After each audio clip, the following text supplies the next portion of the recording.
Japanese giant withdraws from China with losses for 10 consecutive years.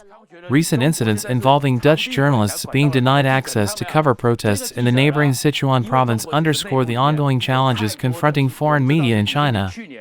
The Netherlands has decided to close its consulate in Chongqing, a significant move amidst China's struggle to attract foreign investors. The Dutch embassy in Beijing announced on social media platform X, formerly known as Twitter, that it would now handle matters concerning Chongqing and nearby provinces. Reasons for the closure included limited Dutch business presence in the area, as disclosed during a meeting with foreign business representatives in Chengdu. China's foreign ministry respects the Netherlands' decision, affirming each country's right to manage its diplomatic offices. However, tensions between Beijing and Brussels, exacerbated by the Ukraine conflict and trade disputes, have escalated, with concerns over economic security raised by the Dutch intelligence service. The Dutch government's alignment with U.S. policies to restrict China's access to certain high-tech industries has further strained relations. Chongqing hosts consulates from only a few countries, including Japan, Canada, and Hungary. Meanwhile, recent incidents involving Dutch journalists being barred from covering protests in nearby Sichuan province highlight ongoing challenges faced by foreign media in China.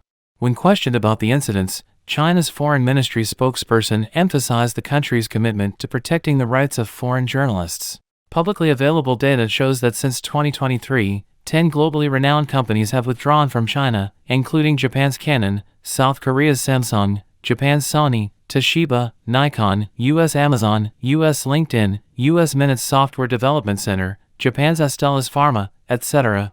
These companies have relocated their industrial chains to Thailand, the Philippines, or back to their home countries, affecting tens of thousands of Chinese employees. The recent announcement by Canon, a Japanese company, about terminating its operations in Zhuhai, China, marked another departure of a Japanese enterprise from China. This was seen as a considerable loss for the local community, as it resulted in reduced tax revenue and job opportunities. Due to increasing labor costs in the country, many factories had relocated to Southeast Asian countries like Vietnam and India. Additionally, the shrinking market for digital cameras, largely replaced by smartphones, contributed to this situation. With companies like Canon moving away, it was indeed considered a significant loss for the local community. Many people aspired to work in such factories, and now they had to search for new employment opportunities. It appears that major South Korean corporations are pulling out of China. Currently, Lotte Chemical has sold all its shares in Lotte Sanjian Jiaxing Chemical, while LG's New Energy has sold its stake in Jianshiwa Battery. Samsung SDI has also sold its battery assembly companies in Wuxi and Changchun. Hyundai Motor sold its factories in Beijing and Chongqing in 2021 and 2023, respectively, and plans to sell its factory in Changzhou this year. Hyundai Kia Logistics has also sold all its shares in a joint venture company in Changzhou. These signs indicate that many South Korean companies are withdrawing from China. Previously, individuals were willing to join foreign companies because they not only offered good salaries and benefits but also strictly adhered to labor laws. However, with a large number of foreign companies leading the Chinese market, it seems like either times are changing or they're being phased out themselves. It makes us wonder, what's really going on? According to Japanese media reports, Samsung Electronics factory in Tianjin will cease smartphone production by the end of this year. The reason cited is a significant decline in Samsung's smartphone sales in China, leading to insufficient factory operations. However, Samsung's smartphone factory in Huizhou, Guangdong, will continue production. Globally, the smartphone market is saturating and Samsung's market share is declining, necessitating a restructuring of its production layout. As reported by the Nikkei on December 13, Samsung's Tianjin factory primarily manufactures smartphones and other electronic products. According to company insiders, smartphone production will cease on December 31. The news of Samsung withdrawing from the Chinese market has stirred widespread interest and speculation. Despite being a globally renowned electronics manufacturer, the reasons behind Samsung's departure from such a lucrative market have raised questions. Samsung's decision to leave China wasn't abrupt. As far back as 2018, Samsung had already announced the closure of its last factory in Tianjin, aiming to streamline production in China to cut costs and enhance efficiency. However, Samsung's performance in the Chinese smartphone market has consistently disappointed. With a market share of less than 1% in 2019, Samsung lagged behind dominant local brands like Huawei, Xiaomi, Oppo, and Vivo, leading to a gradual erosion of its market position. Samsung's exit from China is intertwined with the political climate. The escalating US-China trade tensions severely impacted Samsung's operations in China. Retaliatory measures by the Chinese government, such as chip purchase bans and restrictions on Samsung phone sales, further constricted Samsung's presence in the Chinese market. The pandemic also dealt a blow to Samsung's business in China, exacerbating its losses. Sony Corporation of Japan, a Fortune Global 500 company, has recently decided to withdraw from China. Sony, known primarily for producing televisions and cameras, also manufactures semiconductors, chips, and precision sensing instruments. Its annual sales in China contribute to 1/3 of its global sales. Despite its initial success and popularity in China, Sony's market share has been declining due to competition from domestic brands. As a result, Sony has chosen to completely relocate its production line to Thailand, where it will focus on producing electronic sensors primarily for Western markets like Europe and the US.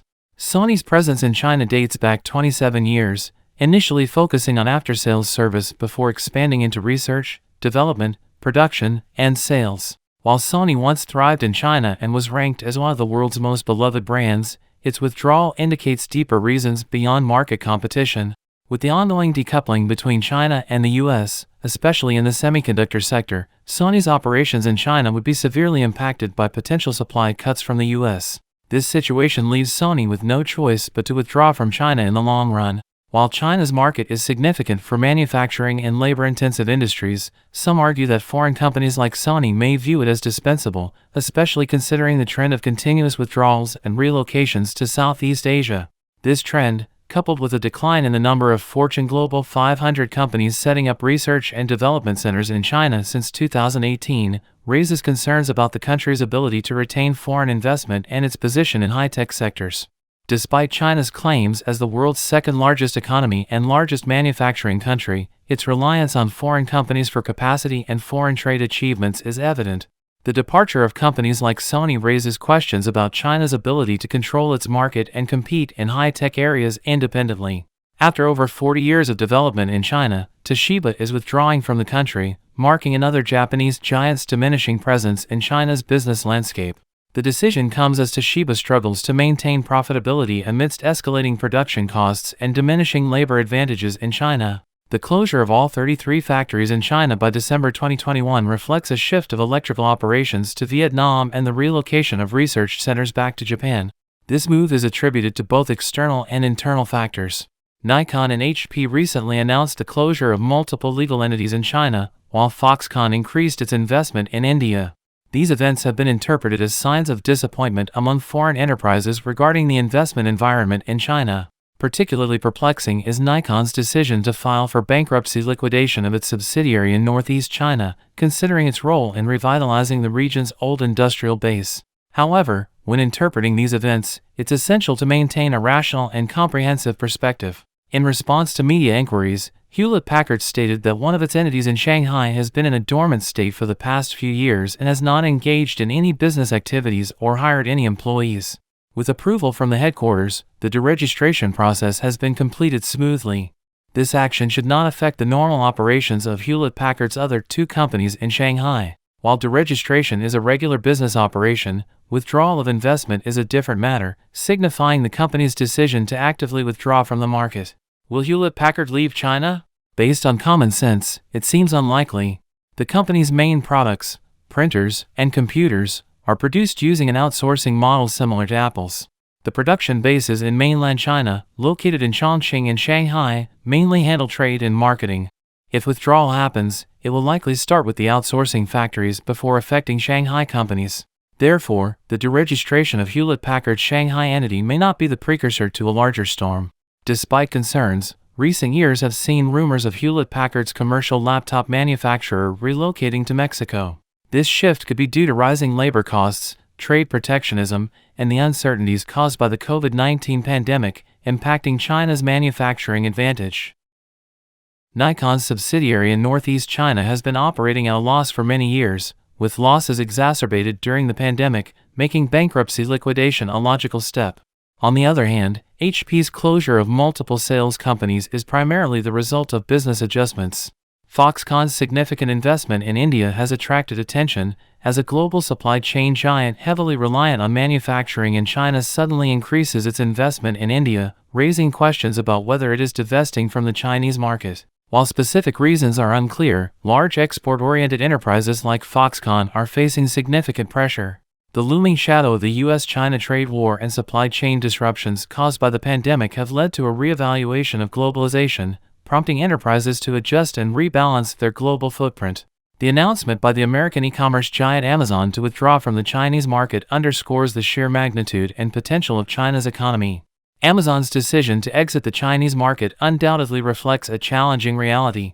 It suggests that Amazon no longer sees viable prospects for growth and sustainability in China's market. Public data shows that in terms of market share in the Chinese e-commerce market, Amazon China held a peak market share of 15.8% in 2008, which was the only high point for Amazon China.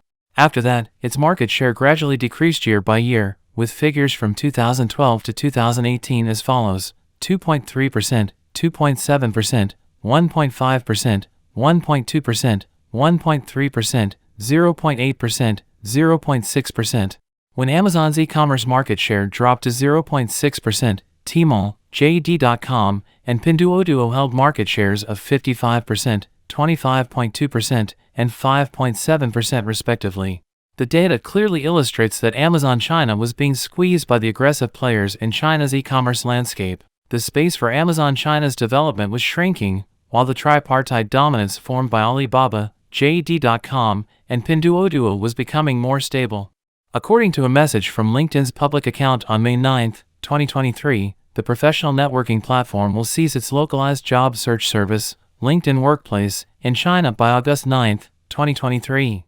Additionally, business clients will no longer be able to recruit talent in mainland China or use related inside functions. Furthermore, the individual job posting feature and the China-specific LinkedIn Recruitment Special Edition will also be discontinued. LinkedIn attributed the decision to cease LinkedIn Workplace services in China to increasingly fierce market competition and challenges in the macroeconomic environment, leading to the necessity of ceasing services. This adjustment will result in the cessation of product and engineering teams in China, as well as the reduction of positions in functions, business, and marketing departments. Recently, Japan's largest tire manufacturer, Bridgestone, closed its factory in Shenyang, laying off more than 1,000 employees. Pictured is Bridgestone's headquarters in Japan. As the Chinese economy continues to decline, foreign companies are accelerating their exodus. Recently, Japan's largest tire manufacturer, Bridgestone, closed its factory in Shenyang, laying off more than 1,000 employees. Since last year, 10 well-known foreign companies have left China, affecting tens of thousands of Chinese employees. According to Bridgestone's notice issued on February 27, the company stopped producing commercial vehicle tires at its Shenyang factory on January 26 and closed the factory on February 29. It is expected to terminate commercial vehicle tire production and sales in China in the first half of 2024. Financial scholar Xi Ling told Radio Free Asia that Japan was one of the earliest source countries of foreign investment in China. In recent years, including Japan, many foreign companies have withdrawn from China. The trend of foreign companies voting with their feet indicates an accelerated pace of withdrawal, which is inconsistent with the praise given by the CCP government to its business environment. Li Hua, a Shenyang businessman engaged in the import and export trade of electronic products, told Radio Free Asia that in recent years, not only Japanese-funded enterprises but also American, German, and even domestic private enterprises have withdrawn from the Chinese market. In November of last year, global polling giant Gallup also announced its withdrawal from China. Gallup is one of the world's most well-known polling companies, with a branch in China specializing in education and training. Unfortunately, Gallup has made the decision to close its business in China, a notice from Gallup to its customers read, as seen by the Financial Times. The Financial Times cited 3 sources as revealing that Gallup notified its clients that the company is withdrawing from China, and some ongoing projects will be moved overseas while others will be cancelled. The report pointed out that the operation of American consulting companies in China has become increasingly difficult.